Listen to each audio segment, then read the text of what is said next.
So what is the best diet for our planetary health? If we shifted about 80 to 90% plant-based diets, it would free up an extreme amount of land. We're talking like areas the size of the entire continent of Africa that we could rewild. 50% of all habitable land on the planet is used for agriculture. 83% of that is used for animal agriculture and fish farming. There's very little small farmers anymore. There's 4 companies in the world that own 99% of all chicken breeding.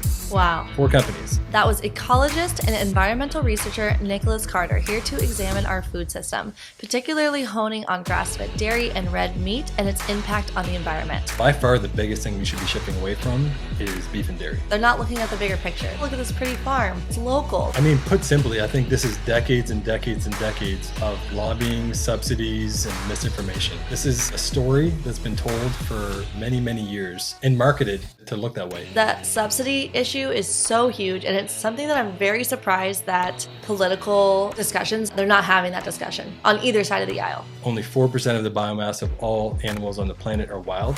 The rest are humans and domesticated animals. It's a very big number. The biggest driver of biodiversity loss is animal agriculture. I struggle with the component of government getting bigger and stronger and more powerful.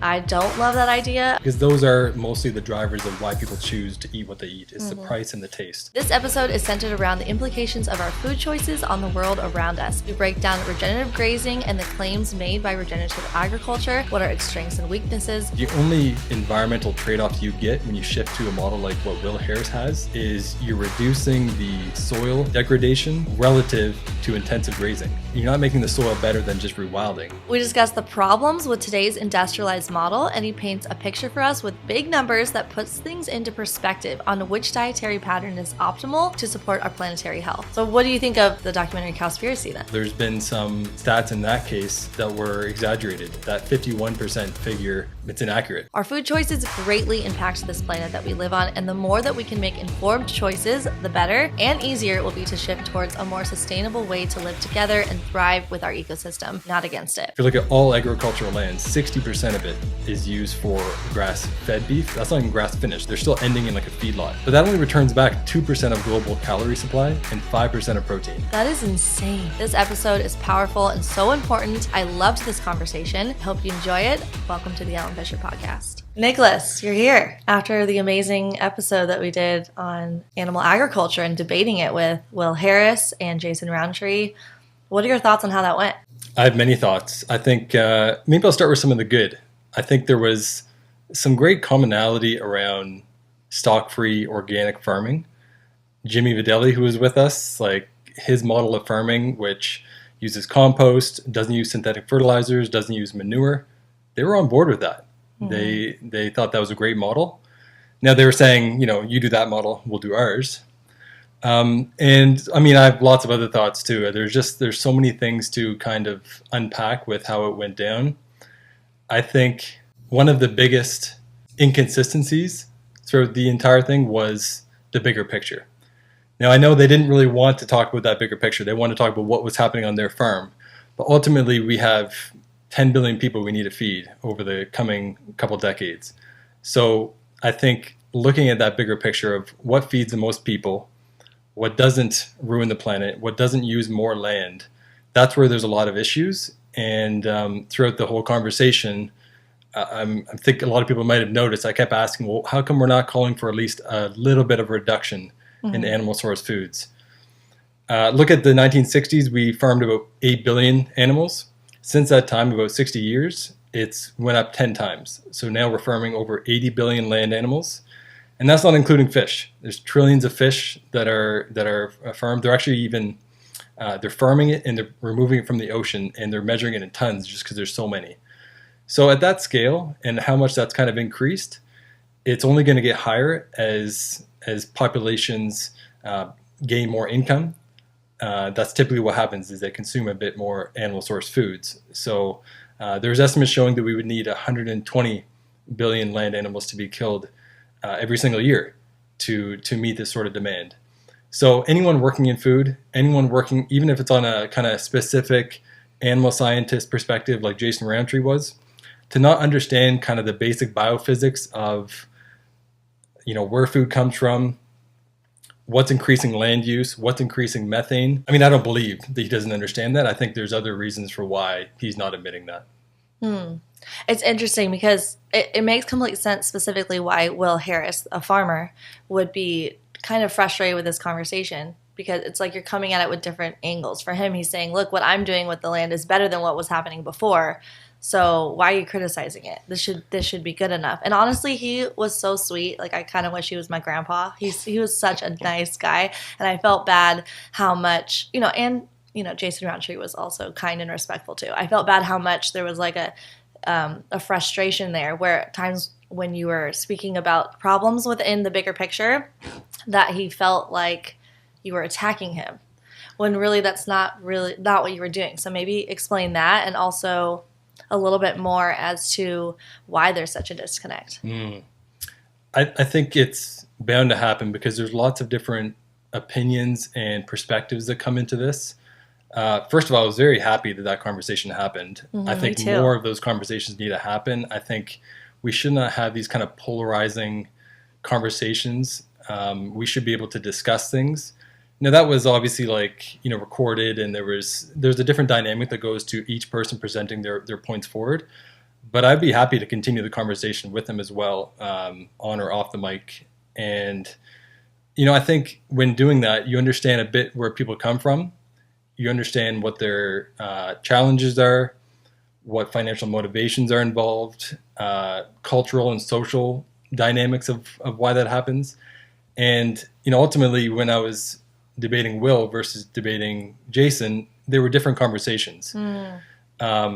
With Will, of course, he's done better on his farm versus what it was before. He's kind of shifted away from that industrial model. Which has a lot of problems. Yeah, it's got a lot of problems. I think it's important, though, to be clear that Will is not running a small farm. It's over 1,200 hectares in size.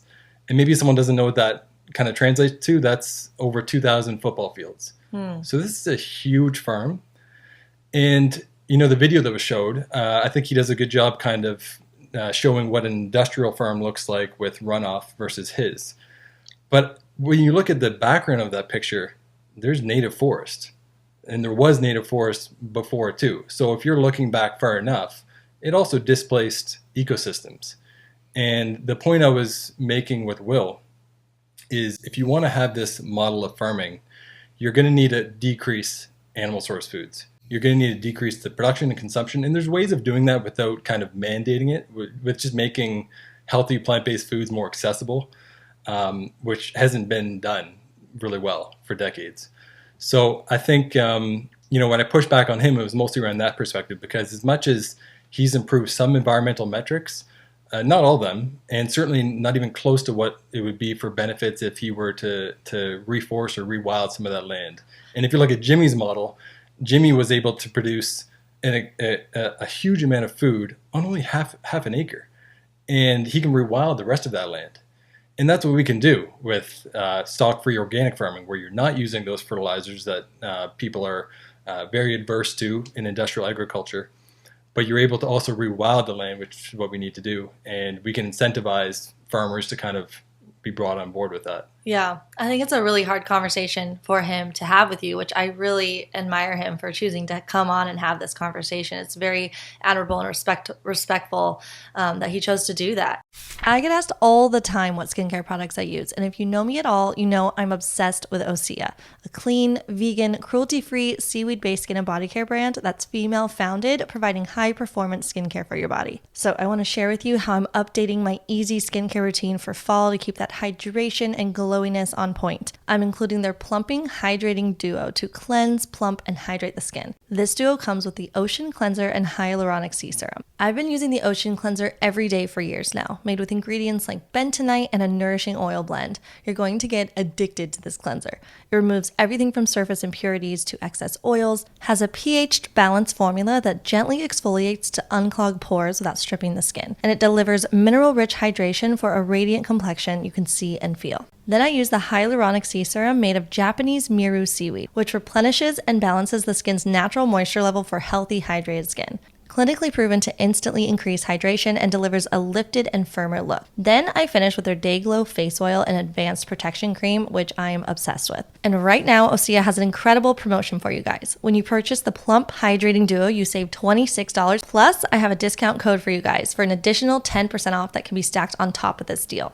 Just enter the code EllenPod at checkout. You do not want to miss out. But I think it's really hard to expect a farmer to say, look, our meat is better than, the average farming that you're going to get your meat, but you should eat less of it. It's because it kind of messes up the entire model of, the supply and demand of you want people to buy your products so that you can make more money and continue on. It's pretty hard for people to be willing to do that with their products. There are some people that are supportive of regenerative ranching who do call for a reduction in animal source foods. And really? Yeah, there is. And of those people that are doing that, that's more consistent with where we need to go. And ultimately, I wouldn't be having these conversations and talking so much about regenerative agriculture if at least had that prerequisite of a reduction, because then you'd be more in line with what would be feasible. And so if you look at history of kind of how ranching did successfully transition to other forms of land use, there's a few different kind of solutions you can look to. In Costa Rica in the mid-90s, there was a new president, a new minister of environment, and they, at that point in time, per land area, were one of the leaders in the world in deforestation, and ranching was a big reason of that. Agriculture as a whole, but ranching in Costa Rica was a big driver of ecosystem damage. So they put something in place that was quite simple, actually, and way ahead of its time. They put a 3.5% gas tax on all gas, and all that money of that 3.5% was diverted to farmers. And it was diverted to farmers to rewild and reforest the rainforest, essentially. And what they determined in consultation with the farmers is what would be that actual appropriate dollar amount per hectare. They found that, they decided on it, and they went from in the mid-90s to leading in deforestation from ranching to now winning all kinds of awards for being one of the most eco-friendly countries in the world. Wow, that's really interesting. And yeah, that just started with that simple kind of diverting of, damaging gas financing over to farmers to help incentivize them to rewild. And before doing that, they basically determined what areas of Costa Rica are most valuable for crops and for tropical fruits and things like that, and kind of allowed that to stay as is, but the rest they're able to rewild. And typically when you're doing that, when you're shifting away from the sources of animal consumption and production that use the most amount of land, you're going to produce more food. You get more protein and calories per hectare, and that's what you want to do. Yeah, I love that idea about using our tax dollars wisely.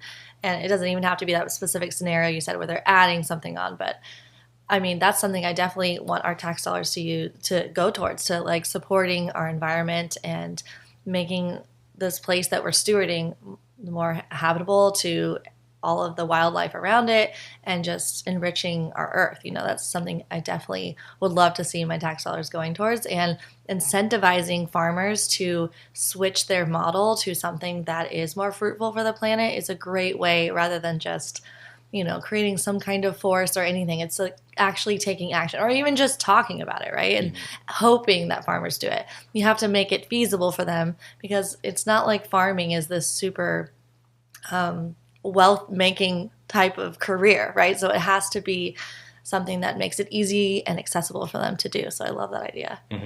And what do you think about your conversation with Jason then? Because they're completely different, like you said, conversations. So I thought I was going to be having a lot more of a scientific debate with Jason, and that could have maybe went that way if he were kind of discussed a bit more of what to talk about. But I quoted throughout the debate probably dozens of meta-analyses, lots of different studies.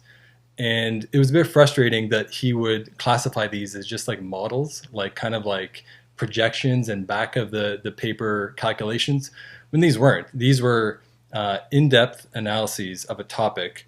And a meta-analysis is really ultimately one of the most scientifically appreciated forms of determining what's true. Now, does science have issues? Of course. Like, there's all kinds of ways to manipulate science. But one of the only studies he cited was a paper from White and Hall, which was among the most manipulated type of science there was, because what they did is they modeled a scenario where people shifted away from animal source foods, but we did not reduce the amount of feed crops.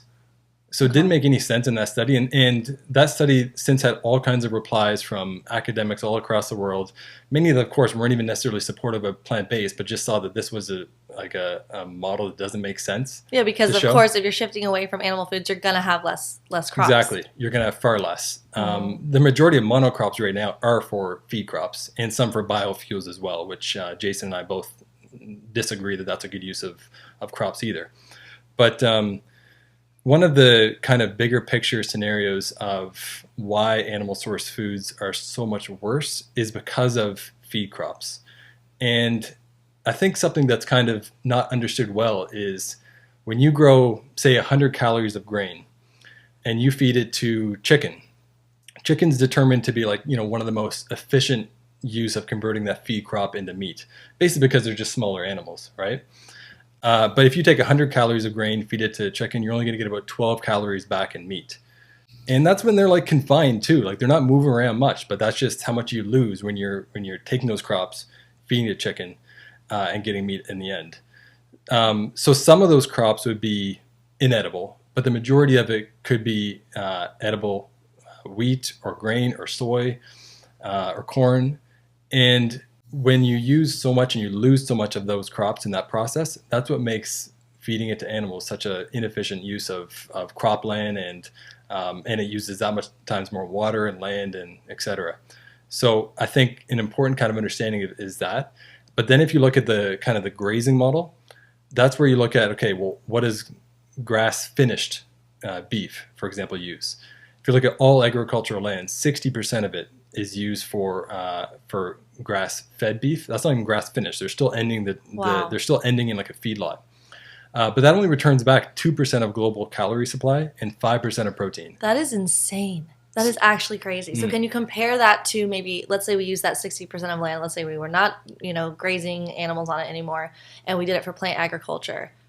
It would all the calories would be directly to the humans. So you would barely need much of that land at all. You could rewild a lot of it. Mm-hmm. Right now, there's been lots of scenarios that showed if we just divert the feed crops and the land we're using for feed crops to human consumption, we could feed 4 billion more people. And so that's more than even would be coming in 2050. So we have more than enough food right now, and we can continue feeding more people if we shift more away from animal source foods. But that's why this narrative of regenerative ranching is so, incorrect, is because we already use so much land for ranching as is, where most of them are on a feedlot in their life. With regenerative ranching, they live about another year longer. Through that process, they emit more methane, and then they use more land. So Jason Roundtree studied himself, where he did the analysis of how much land White Oak Pastures uses in their models.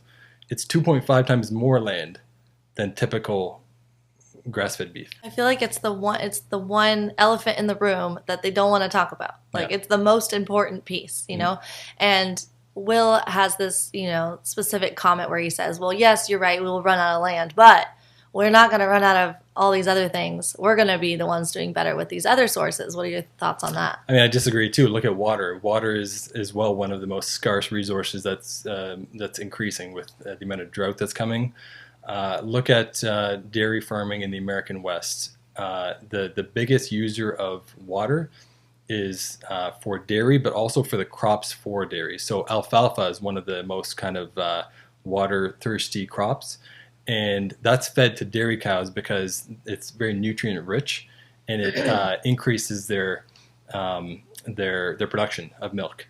So in terms of water use as well, it's going to be far worse if we're shifting towards that model. So we're going to use less. And a lot of people in those scenarios will say, well, look at almonds. First of all, everyone's eating almonds. It's not like almonds are specifically for people that are eating plant-based. Of course not. Yeah. Yeah. So, right away, that's not a good comparison. But looking at, the main protein foods of people who are eating plant-based, soy, different versions like that, they're all using far less water, far less land, less cropland too, and really they're the only environmental trade-offs you get when you shift to a model like what Will Harris has is you're reducing the soil degradation relative to intensive grazing, but you're not making the soil better than just rewilding. And that's what the studies that I'm pretty sure Jason is aware of. That's what they're not comparing to. They're not comparing to wild ecosystems that are nearby. And that's the biggest point to hone in on, because people will say, well, we have to eat, so we can't just rewild it. But they're missing the point that we would use far less land if you were using that same amount of land to grow crops for people to eat. We wouldn't need that much land. If everybody was doing that, we were doing less animal foods, the amount of land we would need is significantly less.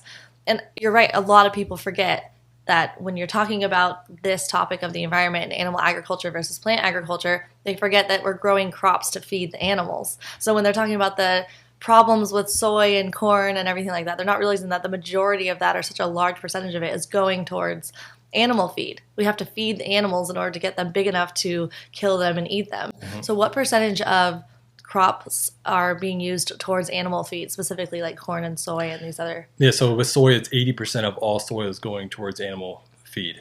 And with corn, it's about 50%, depending on where you're in the world, but it's about that on average. It's at least a third of all crops overall.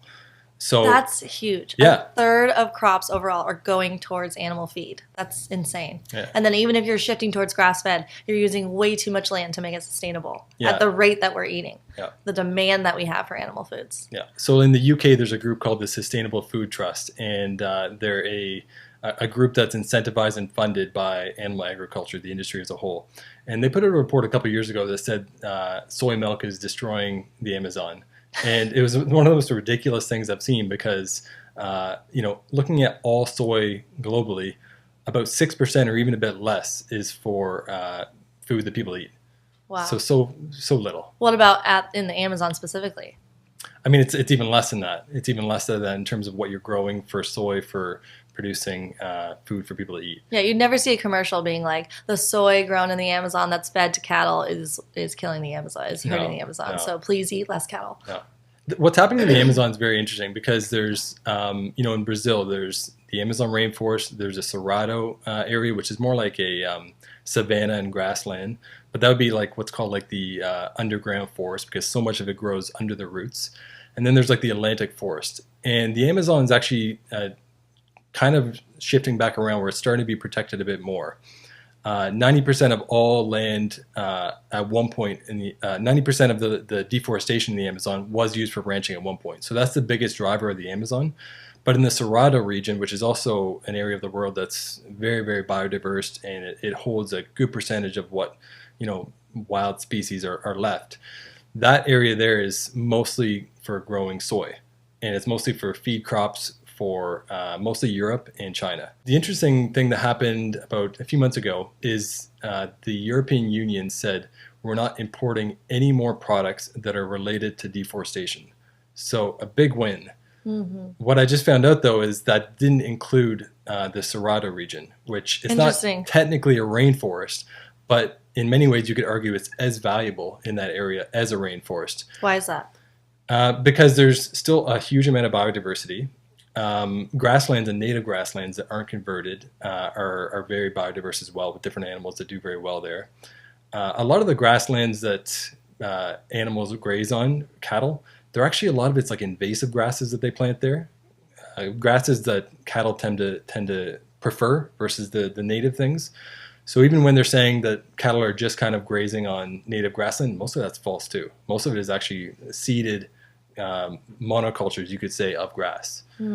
So so all to say the Cerrado region should be included within this kind of area that would be for deforestation-free products. And that's where you would get a lot of interest from other countries to do that as well, because really we need zero more deforestation. We need zero more land that is converted. And we're not going to get that with shifting to regenerative ranching or even at our current rate of animal source foods. So we need to kind of understand that that's a consensus and then work with people on where they're at in that and find ways to shift away. Yeah, it would have been really nice if you guys have in that the debate episode could have come to the conclusion that, yes, we need to shift towards less animal foods. It seemed like that would have been a reasonable request to get to that point. But I think it's really hard to do that when your whole basis of your career is about eat our animal foods because it's better. Well, let's talk about that. So Jason Roundtree, he's received $19 million from McDonald's, Shell Oil, and Noble Foundation, which is the Noble Oil Foundation.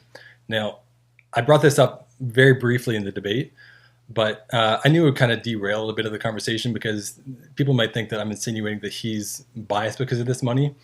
I think it influences him. For sure it influences him. Yeah. And the fact that that's not disclosed on all of his studies makes zero sense to me. And that wouldn't necessarily be his fault. There needs to be a lot more accountability with these journals. There needs to be real kind of academic regulations and academic kind of penalties if you don't disclose your funding. A lot of these funders, when they fund certain studies to be done, they hold back a certain amount until they see the results. And if they don't like the results, sometimes it's not even published. So, I don't know if that happened in particular with Jason, but none of his conflicts are listed. The only reason I know that is because there was a press release on a new funding that was sent to him, universities he was a part of, on doing kind of methane and animal agriculture research. What do you mean that he received that money? Like, does that go to the college he's working for? Or Yeah, what is that? It's a combination of him and the college and the work he's doing. It's not going directly to his pocket, but a large part of it would be.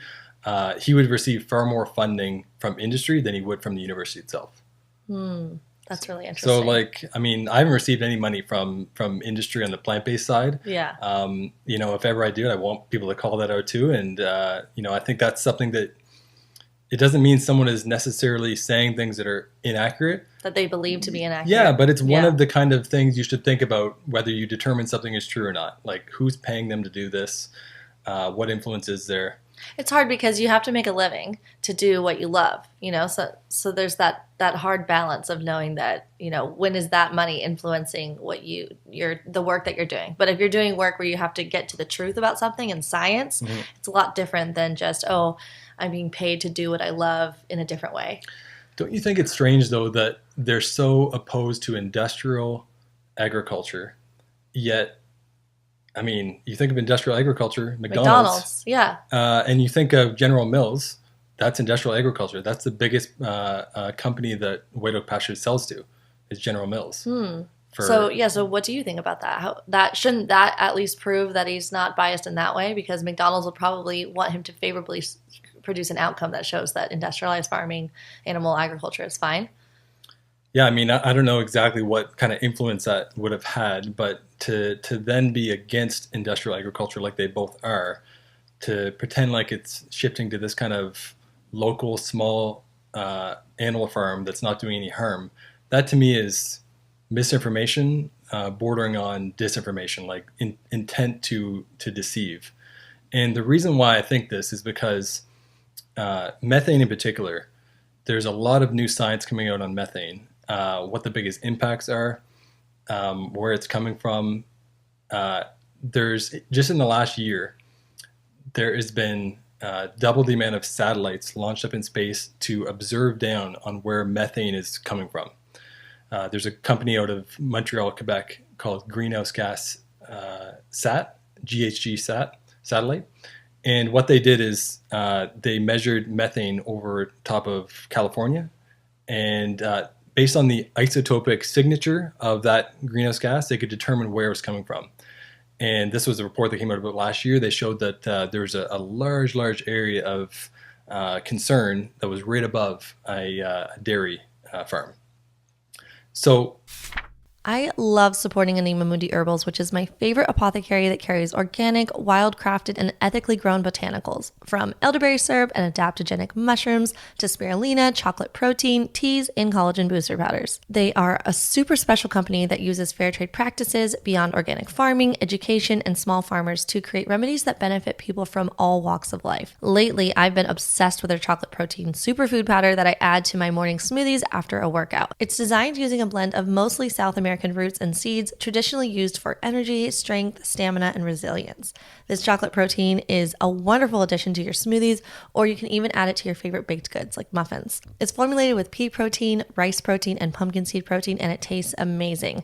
It's adaptogenic, energizing, and nutrient-dense, rich in plant-based protein, prebiotic-rich, and may help regulate blood sugar and assist in treating adrenal fatigue. You guys have to try this yummy plant protein powder, and they also have so many other remedies on their site which are formulated for beauty, immunity, mood elevation, stress relief, sleep, body, and spirit. And I find them to be the perfect addition to my healthy daily routines for my body inside and out. So use my code ELLEN20 for 20% off. Just click the link in my show notes to get this deal. A lot of the initial claims around methane being biogenic and methane not mattering when it comes from animals and when it comes from in particular cattle and dairy herd, that originates from Jason Roundtree's study, which was then picked up from Sacred Cow and this documentary and book, and they just run with it. And they say methane from cows doesn't matter. But we're seeing it from space. We're observing that it does matter, and we're seeing that signature in space. And then this paired with the different reports that are out saying 32% of all methane comes from cattle. So if we reduce this quickly, we're going to see atmospheric effects quickly, because it only lasts in the atmosphere for about 10 years. And does the methane, does it differ based on if they're grain fed versus grass fed? Yeah, I mean, that's what makes it even more deceiving is typically if they're grass fed, they'll emit more methane. Why is and that? There's two reasons for this. One is when you're feeding cows grass, it's going to take them longer to get to slaughter weight. So they're living slightly longer. So that's going to mean a bit more methane in that case. But also cattle are, their native vegetation to eat would be like grass, but it's still a bit more fibrous. So the more fibrous diet will make them belch a bit more. Something like bison actually does a bit better with eating grass and they'll emit a bit less methane in doing that, but not as much as cattle. So when you're shifting from, intensive corn feedlots from cows to grass-fed, you're emitting more methane. So, I mean, I would say if you take those satellites, which there's more and more of them going up and measuring not just agriculture, but also fossil fuels and natural gas. I think if you measure that over top of white oak pastures and you look per cow, there would be more methane coming from there than a feedlot. That's really interesting. I would love to see that. I mean, we'll see if that is, but that's based on what the science is showing. It's all really interesting information, but I do struggle with the assumption of intent, because anybody can do that where they assume that you must have poor intentions about something. Even I get that sometimes where people say your intentions are da da da da. I'm like, that's not even my intentions, you're just assuming that. So I like to assume that people have good intentions and that their biases are just influencing what they're believing, right? That to me, that makes more sense, at least in regards to this particular topic, that it's easier to want to run with something that sounds good as opposed to wanting to intentionally deceive. Like you could see specifically with Will Harris that he really believes in his farm and he really is doing the best that he can. He just seems, I don't know. So that's where I land with the intent thing. It's hard to know someone's intentions, and I wouldn't want to assume that aspect, but I do understand where you're coming from in regards to it feels so clear. The picture feels so clear to you. So you're like, what are your intentions here? Because specifically someone like Jason, because and he understands the science and stuff. So you're like, where's that divide? How are you getting here when you know this about this? But I guess it's just seeing it from a different lens potentially, or I mean, I like to see the good in people too. Yeah, totally. And I mean, I like to think that is what's happening. But I mean, this is not necessarily the case with Will Harris, but if you're Jason Roundtree, you've been working in food for 20 years or so, looking at the agricultural topic as a whole, I'm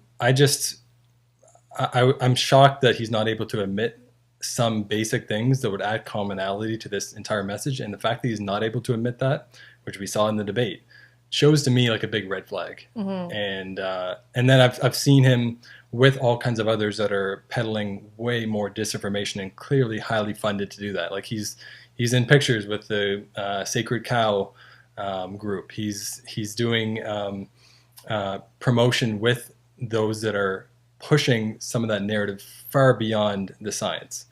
So, I mean, I don't want to be with people that are doing that on the plant-based side. Yeah. I will stay clear of messages that are, straying from that scientific consensus. Yeah. I think it's important to kind of keep pushing and, being aware of what different science can show, but also being humble and knowing that you could be wrong sometimes, and you can kind of shift your opinion based on new things. And based on everything I'm seeing, I'm having a hard time with that case there. Yes, no, I understand. That's totally understandable. So what do you think of, here's a plant-based side, the documentary Cowspiracy then?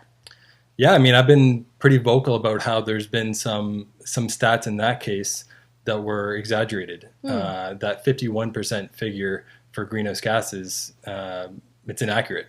Okay, so what is the figure then? I mean, so look at the food system as a whole. The most logical impacts from greenhouse gases would be about 1/3 of all greenhouse gases come from the food system.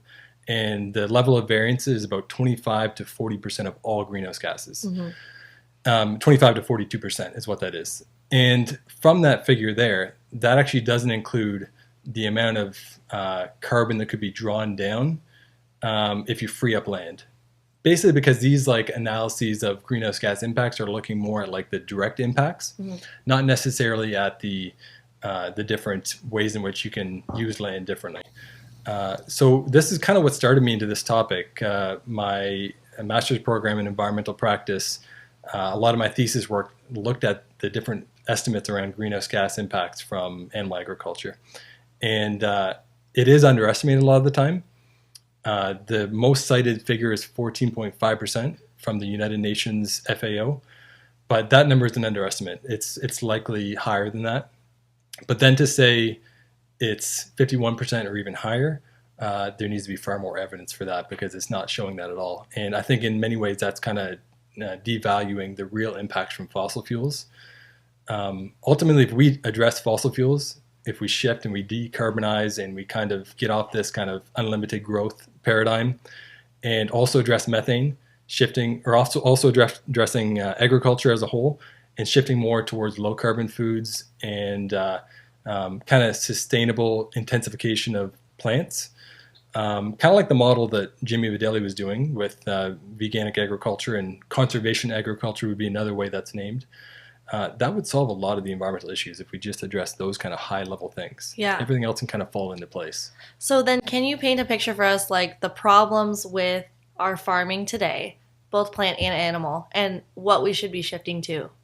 And not saying you're going to know how we should do that, but what it should look like.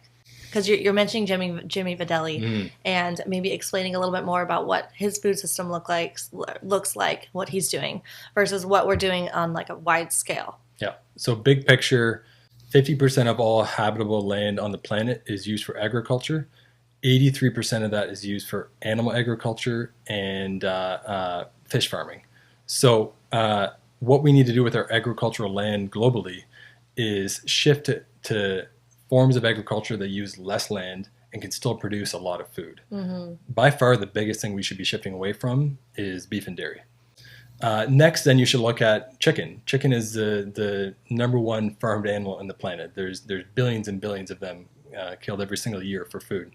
And that takes up a lot of cropland. And that brings a host of other issues too. That brings the issues of antibiotic resistance because a lot of these animals in confinement, they require antibiotics. And if you keep pumping animals full of antibiotics, there's all kinds of risks that will come from antibiotic resistance bacteria, which is essentially just the possible reality of the future where antibiotics just don't work. So that's a bit outside of the environmental sphere, but it's a huge problem with confining animals. It's all tied together. Yeah, exactly. So so this is what we've done to our planet is we've kind of got rid of a lot of wild species. Only 4% of the biomass of all animals on the planet are wild. The rest are humans and domesticated animals. So first we need to shift away from animal source foods. That's a very big number. That's a huge number. A lot of people probably do not realize that. That's huge. Yeah. So you think of wild spaces, there's less and less of it. The biggest erosion of wild spaces, the biggest driver of biodiversity loss is animal agriculture. Wow. This is documented in tons of studies, tons of analyses of what's driving biodiversity collapse. Even groups like the World Wildlife Fund, which has kind of shied away a little bit of talking about food, is now coming around to saying, yeah, this is the main driver of biodiversity collapse. So I think first we need to look at this type of food, and we can talk about ways we can kind of shift off that after. But I think first we need to look at animals and have more wild spaces, rewild and allow native wild species to return. Then we should be looking at kind of reducing the industrial plant agriculture model as well. When we're looking at monocultures of the same crop that are kind of genetically modified to allow things like Roundup and glyphosate to be sprayed, I think that's a big issue too. Mostly for the people farming that are exposed to Roundup it's a major issue. But I think we first need to understand that a lot of those feed crops, a lot of those crops that are grown are specifically for confined animals. So if you address that first thing, you're already addressing that second thing. If you address animal source foods, you're already addressing the industrial plant agriculture model. A lot of people kind of pit the two against each other, like it's monocultures and plant-based foods and local small ranches. It's not the case. Like these go together. Right. Well, I guess they're kind of thinking that you're shifting away from that industrialized animal agriculture model if you're doing the grass-fed model. So they are thinking that they're shifting away from that as well. So is that not kind of valid? A lot of them are still supplemented from crops from off-farm. So a lot of those grass-finished models still have supplementation of monocultures of hay, for example. So even with that grass-finished model, there's still lots. Even Will Harris's farm, he had lots of inputs from off-farm. Like what? So in his case, there was inputs for a lot of the monogastric animals that are on there, so chickens and pigs. And he said in the debate that they've shifted a bit away from chickens. I don't think that's necessarily because the chicken model was not working well. In their case there, they had a lot of issues with bald eagles that were eating the chickens. Wow. And there's nothing they could do about that because it's a protected endangered species. Mm-hmm. So, over time they had to find different ways of kind of hazing and keeping bald eagles away, but ultimately they just had to shift away from that chicken model. But yeah, there's lots of crops brought from off farm for that, which then is kind of turned into manure and then goes into the land. So that does add some carbon to the land, but it's from off farm. With plant agriculture, there's many ways of doing it eco-friendly. There's many ways of shifting away from those synthetic fertilizers. It doesn't have to be full kind of veganic models, but you can be lowering the inputs of manure and lowering the inputs of synthetic fertilizers simply by composting more, simply by planting cover crops. And what I mean by that is you're growing certain crops in between other crops and then letting that fall into the ground. That protects the soil. That protects, like as soon as you're covering the soil, you're going to have less soil erosion. So, and that is part of regenerative agriculture as a whole. That's something that is a solid kind of foundation of that type of model. So I think that can happen a lot more in kind of plant agriculture as a whole. Fruit trees across the world, fruit trees would be a phenomenal thing as well because they can grow on kind of what they call marginal land that can grow in degraded soil and produce some good nutrients back for local areas. I think we should be looking at the planet and determining where the best areas for agriculture are.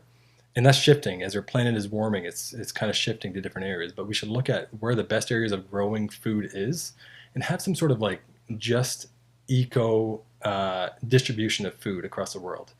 Almost like an agreement as a basic right, because there should be no people around the world that should not have access to healthy foods. So there needs to be more of kind of a collaboration around the world, which is a difficult thing these days, but there needs to be more collaboration with different countries that can grow different foods. And I think technology as well is going to play a little bit of a role in this kind of future food system. In just the last few years, precision fermentation, cultivated meat, plant-based products, they're all going to add to this scenario where you can still be growing crops in an eco-friendly manner, but also allowing some countries that were never really exporters of crops to start producing their own. So look at precision fermentation. precision fermentation, you're essentially growing the protein, like say the milk protein, through microbial processes. And you can do this in countries that are in the far north. You can do this in countries that are in the far south, areas that never necessarily produced a whole lot of food themselves, but they could have this in a decarbonized manner. So it's from solar panels and wind farms. And suddenly they're able to produce a lot of the food themselves. And I wrote a kind of a piece on what the food system could look like in 2030, and this plays a factor for sure.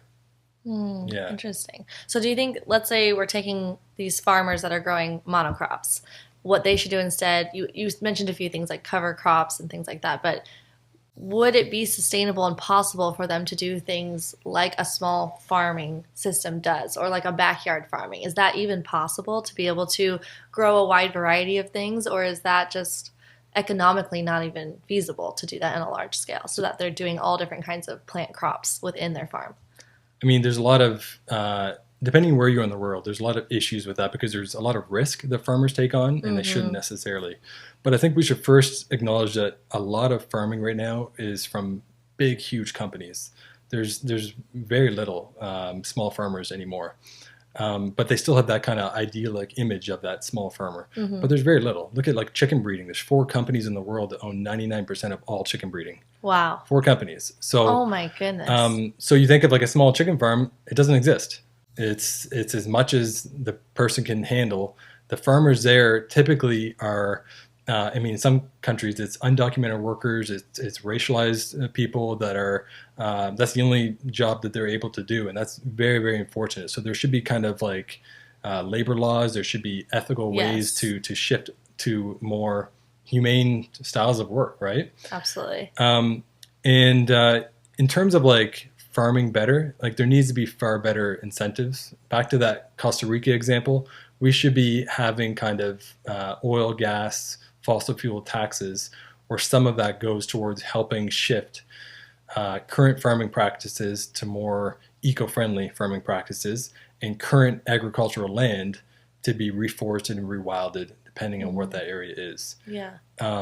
There's other examples too, like in the American West, there's a documentary called Rewilding a Mountain from Dr. William Ripple and others. And in the 90s as well, they saw that a lot of the American West there's a lot of soil degradation from cattle grazing. So this particular area, they put a law in place and they removed all that grazing and allowed some of the kind of the native antelope and other ruminants to come by and graze that land, and also reintroduce some of the native animals like the native predators like wolves. Across every area there, the land improved. The unfortunate part of that is there's not a lot of incentives to do that, right? This was just a particularly small area that decided that was a way to restore that land, and it works. But there needs to be incentives to do that.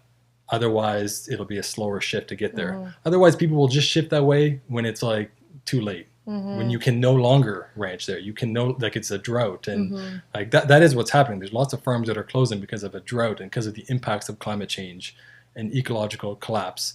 So they're forced to kind of transition. But we should get ahead of that. Yeah. It's a really tough conversation that goes outside the scope of even just like ecologist environmental understanding, because it comes into capitalism versus socialism, big government versus small government, forcing versus just trying to inspire people to purchase more small scale farming, right? Like going to your farmers markets and making that choice yourself to support the small farmers so that they have the ability to expand and continue the way that they're doing it organically and very sustainably, versus supporting the big box farming places that you're going for, even plant agriculture. Like, are you going to Costco to buy your produce versus are you going to the farmer's market down the street? But then that also has the question of people living in places where they don't have access to a farmer's market.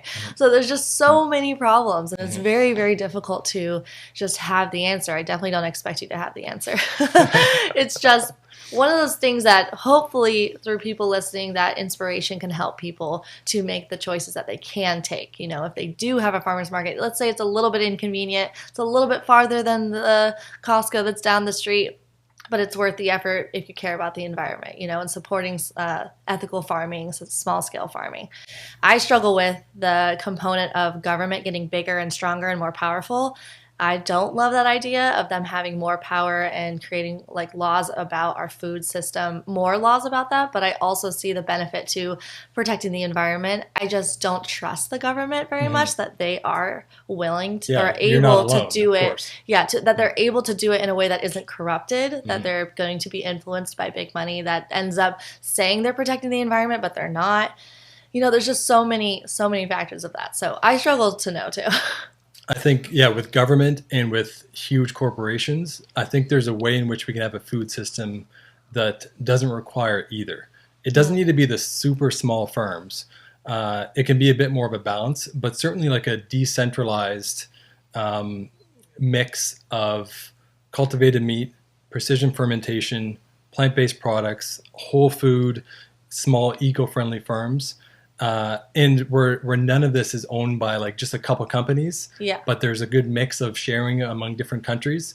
This may seem kind of idealistic, but I think it's totally achievable. You think it's possible? I like your positive mental attitude. I mean, we need it. Otherwise, like we're gonna see that this was something we needed to do when it's, I wouldn't say too late, but almost too late. Yeah. And then we're scrambling to try to find a way to put this back in place. Yeah. And also just the doom and gloom type of conversation is not very helpful either. It's just like, oh gosh, there's nothing we can do about this. So, no. Yeah, you definitely want the positive attitude about it for sure. I struggle with the cultivated meat thing you've mentioned a couple times. I kind of feel like it'll just stay on the fringes.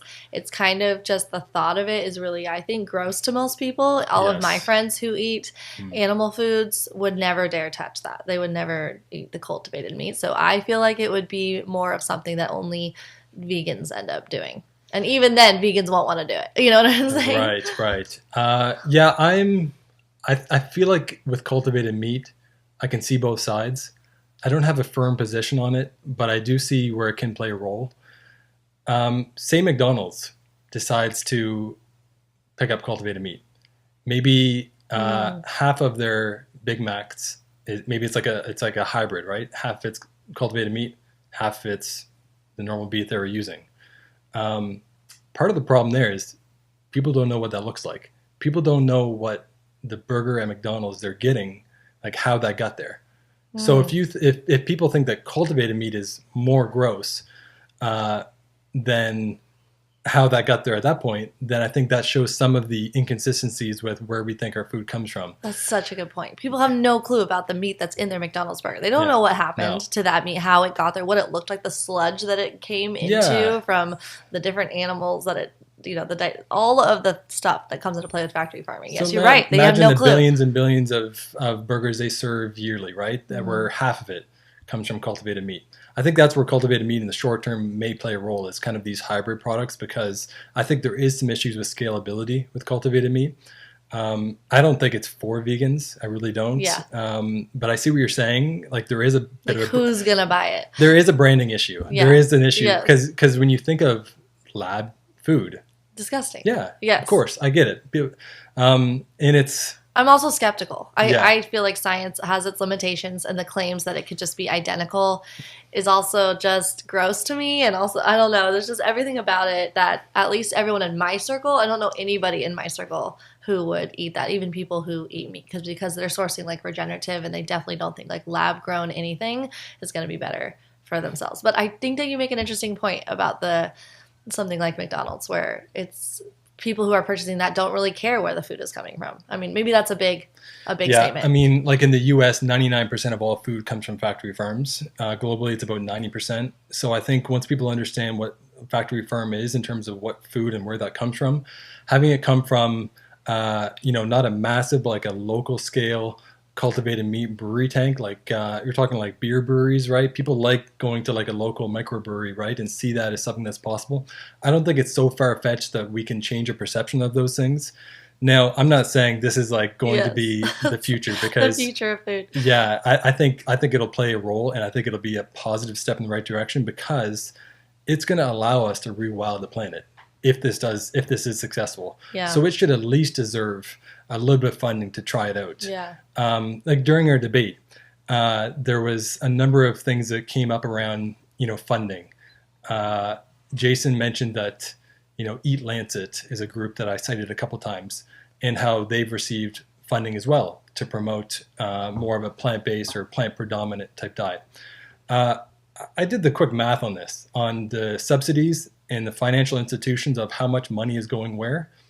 1% of the funding for agriculture as a whole is going towards these plant-based products, precision fermentation, and cultivated meat. We're talking 400 and something billion is going towards animal source foods. That's insane. And that's just from financial institutions. Subsidies as well. There was a recent study that showed 90% of all subsidies across the world are subsidizing destruction, so destructive farming practices. So, I mean, shifting subsidies, that's a very complicated thing. I think we're kind of better off incentivizing new forms, because that's kind of like the carrot versus the stick type thing. If you incentivize, you're more likely to get change versus penalizing people for doing certain things. But at the same time, it's government money that's being funded towards these industries that are harmful to our health and to our environment. It makes absolutely no sense that we're not having more of our subsidy money going towards healthy plant foods to make healthy food affordable to people, especially people who struggle to get food on the plate, on their plate for their families. They're going to choose the McDonald's burger or over the head of broccoli that costs the same amount of money. So that subsidy issue is so huge, and it's something that I'm very surprised that political discussions they're not having that discussion on either side of the aisle. Democrat, Republican, anything. They're not having this discussion about food subsidies that's so hugely important, and I really wish that were happening. So put a little bit of pressure on that, because it would make such a difference if healthy food was more affordable, and also it would be better for the planet, because then people would choose that more, and then that is the natural incentive for us as a consumer to choose something that is more affordable. So if if the government did that alone, that would be the natural incentive, I think. Yeah, like there's some people, of course, that are only focusing on the taste and the price, because those are mostly the drivers of why people choose to eat what they eat, is the price and the taste. And animal source foods do not reflect the price that they should reflect. They should be far higher. Not even close. Not even close. Can you break down the numbers a little bit for that? So let me give one example in New Zealand. In New Zealand, they have a company called Fonterra. It's one of the biggest dairy companies in the world. They export more dairy than anywhere else in the world. There was a recent analysis of externalities. Externalities is like an economic, environmental term where those are the prices that are pushed onto society. So with a dairy farm in New Zealand, there's lots of runoff into waterways. That dairy company is not covering the cost of the damage there. There's a study that looked, in this case, of the waterways next to pastoral settings in New Zealand, and over 90% of them you could not swim in. Wow. Because there's so much runoff from the manure from dairy farms. So that's an externality. That should be factored into the price. And what they found is not only is it one of the major drivers of greenhouse gases in New Zealand, but if you factor in these other issues and kind of restore the ecosystem, that would bring more economic benefits and revenues than actually exporting that as one of the largest dairy exporters in the world. Wow. So there just needs to be a realignment of kind of incentives there. And like you said before, kind of like just incentivizing healthy plant foods, this should be a win-win. People should, be excited and happy about paying less for fruits and vegetables, plant proteins. This is a good way to shift that should have kind of common support. But I do see what you said about not wanting to punish the farmers by taking away their subsidies. But at the same time, would they be able to shift what they're doing? Because I have seen there are some animal farmers that are switching to plant agriculture. How hard is that, and how feasible is that for farmers? I think there's some farmers that are totally willing to take on the financial risk of doing that. I think some of that is a cultural and social pressure, right? So there is like a cohesiveness to people that are ranching and people that are doing that. So I can totally respect that. I understand that there is a lot of socioeconomic considerations with all this.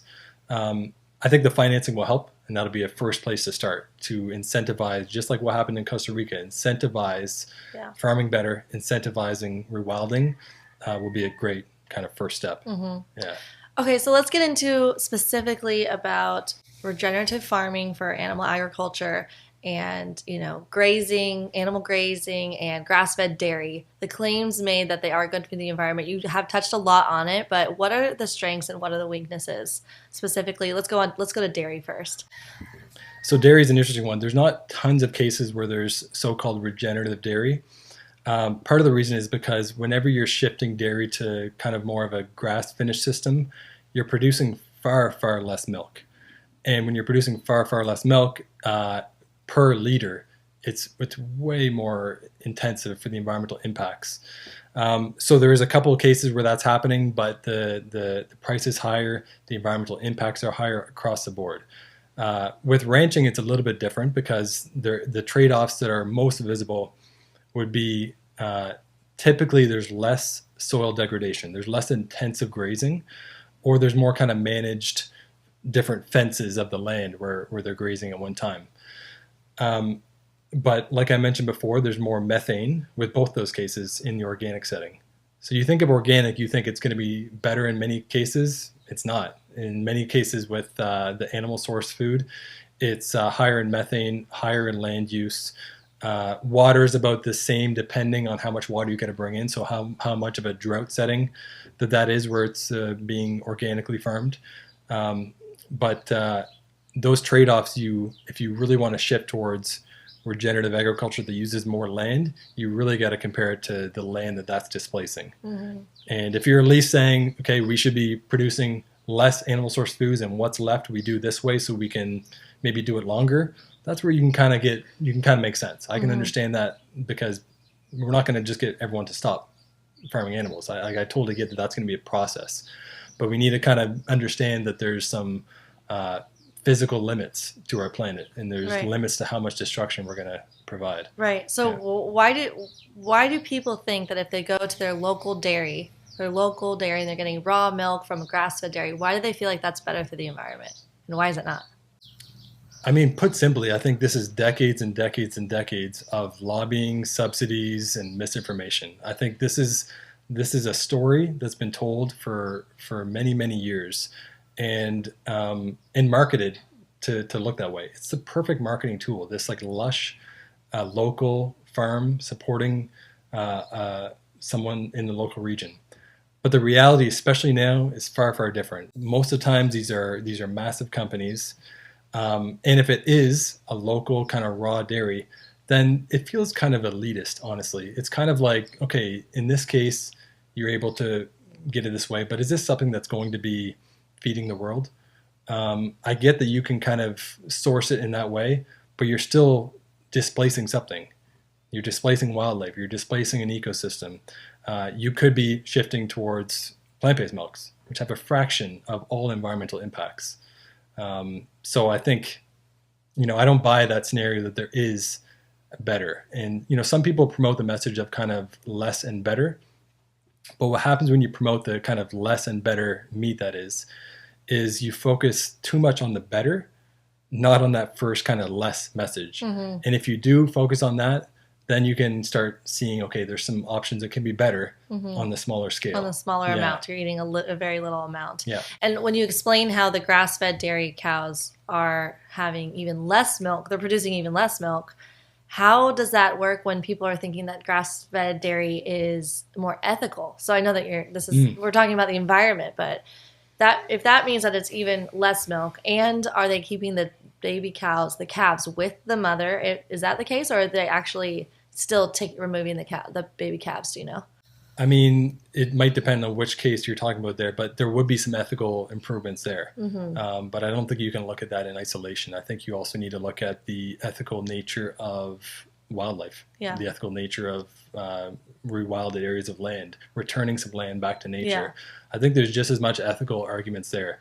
Yeah. Because you're taking even less milk. So even if you're keeping the baby calf with the cow, there's so little milk that you're getting from that. So you need even more land to get what you're trying to get, which is the milk. Yeah. That's so interesting and fascinating. I think people just they're not looking at the bigger picture. You're right. They're just walking up to the farm and it's, oh, look at this pretty farm. It's local. The word local and, all that makes it seem like it's good and it's right. And it's back the way that our grandparents used to do it. Yeah. Not realizing the impacts that it's having on the environment. Yeah. In my overall kind of conversations with people about this too. I have friends as well that will source from, the farmer's market, local beef, local dairy, things like that. The conversations I try to have with those people are not polarizing ones. They're not ones where I'm looking to be right.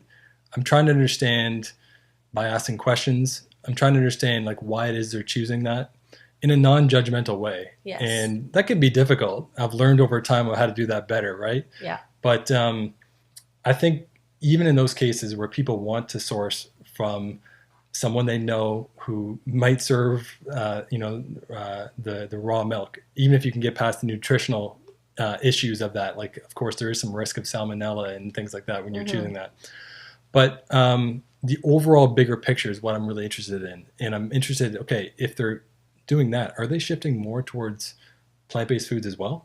And if they are, maybe their diet is like 80-90% plant-based. Yeah. I think that's great. Yeah. I think we need a lot of people just doing better. I don't think we need a lot of people being perfect. Yeah. And there's no perfect anyways. No, even like looking at the environmental impacts of everyone's personal lives, there's always somewhere where you're going to be deciding where you're going to use like your carbon footprint. But I think there's some general things that we should be aware of that have the biggest kind of benefits. And food is one of the biggest ones, especially personally. You don't always have control over the energy that your country or province or state will supply. And you might not be able to afford solar panels or wind farms depending on where you're in the world. You have a lot more autonomy over what you choose to eat. And if we can make that easier, if we can make that more affordable, make eating plant-based delicious and cool, because it is like that's where I think we're going to get a lot more benefits. And again, people don't need to be trying to be perfect. People can just be kind of shifting towards the best they can. Yes, I love that. I'm so glad you said that.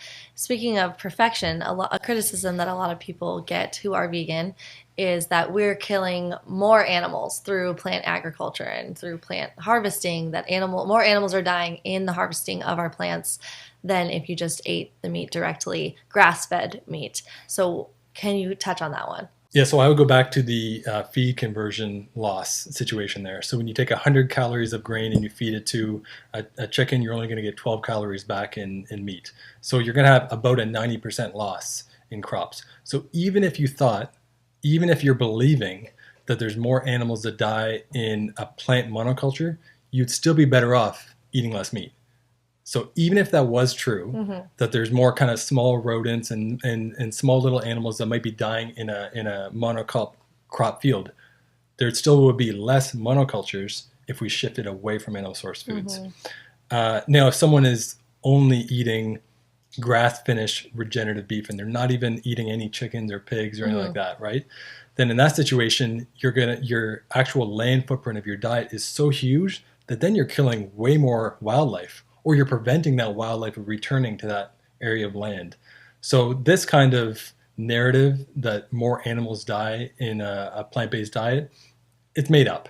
It's made up based on a story. It's made up based on this kind of false dichotomy of monocultures versus local small ranches. And it feeds into this kind of story and narrative that is captivating, but there's very little science to support it. And I'd say call out that BS, because there's just so much of that going around. Yes, that's really fascinating. Now, what about grass-fed beef? Can we get a little bit more into that one? So there was a study in the United States from a researcher at Harvard and Boston University that showed if we did not reduce beef consumption and shifted from the feedlot model to grass finished, you'd use up to 270% more land than the feedlot model. And that's not including the regenerative model that uses 2.5 times more land based on Jason Roundtree's study. So there's simply not enough land to do this. And on a global level, there's been kind of models that looked at if we take that standard American diet that is high in animal source foods and it's continued to be exported to different countries, you would need 7 Earths to actually farm that way. Wow. So we're at like a critical point in time where we have a decision to make. Do we want this kind of standard American diet that has lots of issues overall, but also is high in animal source foods? And do we want that exported around the world? Or do we now want to decide, okay, how can we do this better? How can other countries, how can we help them learn from the mistakes that we made in these rich countries and provide them with equitable, healthy plant foods as they become richer too. And I think it's going to involve a lot of collaboration between different countries. But the alternative would be far worse. The alternative is more ecosystem destruction. The climate crisis that is amplifying drought and climate refugees moving all around the world. So we're going to need kind of collaboration to address this. But if we don't, the consequences will be far worse. Yeah. So even though there's kind of like these socioeconomic considerations of, like, say, Will Harris and his farm and what would incentivize him to kind of rewild some of that land, we should consider that for sure. And there needs to be conversations that are had there. But we also need to picture the issues will be far worse in an ecological collapse that we're facing in the coming decades. Mm-hmm. So we need to start shifting in ways that are better there. That's why this conversation that we had with Jimmy Videlli, Jason Roundtree, and Will Harris is so important, because if you guys could have gotten on the same page, at least about the part about eating less animal foods, like, hey, we're in support of, if you're doing this in a way where we're telling people, okay, if you're gonna eat it, then this would be the way because it's better, but let's do less. Like, having that type of slogan and being on the same team there, that could be something that would be something our land in the U.S. could do and could bear if we all were collectively having that understanding and that message. Because it would be better if we were all eating directly from our own land, supporting our own environmental footprint and not having to outsource even, because if more people were eating plant-based, we would require less land and we wouldn't have to outsource so much. Mm-hmm. So there's that aspect too. So what is the best diet for our planetary health in regards to the amount of meat? When we're calling for a reduction, how significant of a reduction are we talking? Can you give a little bit more specifics for people so they can know how big of a reduction would make an impact? So I'm going to refer to some kind of studies that looked at this. There was a study that looked at rich countries only. And in terms of the global population, it's actually only 17% of the global population, so not a large amount of people. If we shifted about 80 to 90% plant-based diets, it would free up an extreme amount of land. We'd be talking several billion hectares of land. We're talking like areas the size of the entire continent of Africa that we could rewild. And that is not even addressing the areas of the planet where they might be having like a pastoral setting of farming meat and dairy just because they're meeting basic needs. We're talking rich countries only, privileged areas of the world that can reduce and can shift towards options, have those options in the area. They still should be more economically feasible, but yeah, if you just do that, then about 89% would totally be fine. And when you say 80 to 90%, is that 90% of calories or 90% of your plate? Overall foods, so more plant-based foods. Yeah. So I mean, if you look at per plate, just like a very small amount of it dedicated towards meat. But I mean, for me, I would rather just do it fully plant-based. Yeah, totally. Yeah. And like for me, like I ate the typical standard American diet, standard Canadian diet where I am, and it wasn't until I looked at this topic in my master's where I really felt like a bit of a hypocrite, right? I felt like there was so many things I was aware of. I was aware of the impact of fossil fuels. I was aware of deforestation, but I wasn't putting these dots together. And I think that's the case with a lot of people. I think the food topic and the food and environment topic has really only been kind of brought to a bit more mainstream in the last decade or so. Yeah. And maybe even the last few years. So, I think just talking about this issue, talking about the many solutions and the ways in which we can improve it is a big thing. Mm-hmm. And meeting people where they are, planting seeds with different people without kind of breaking relationships over this thing. Yes. Right? I think that's the way to go.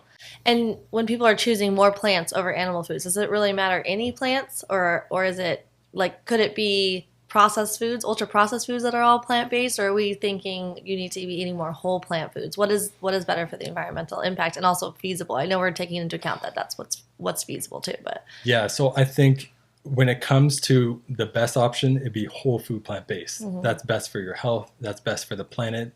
The planetary aspect of that would be because you're relying less on oils, seed oils. Now, I don't think there's a big health issue with that. I don't think there's a major environmental issue with that. But if you are shifting from like a processed plant-based diet to a whole food plant-based diet, or mostly, you're going to get a slight improvement in health or probably a lot more in health than you are in environment.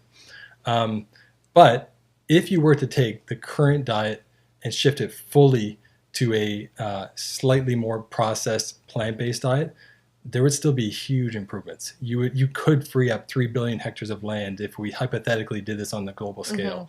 So as much as I don't want that to happen, I think we still need to be aware that if we did go to that scenario, it's not just a trade-off. It is still a significant improvement in land, greenhouse gases, water, and if we then do that, then we address kind of the issues of a few companies owning all these. If we then look at shifting more towards whole food plant-based diets from there, I think that'd be good too.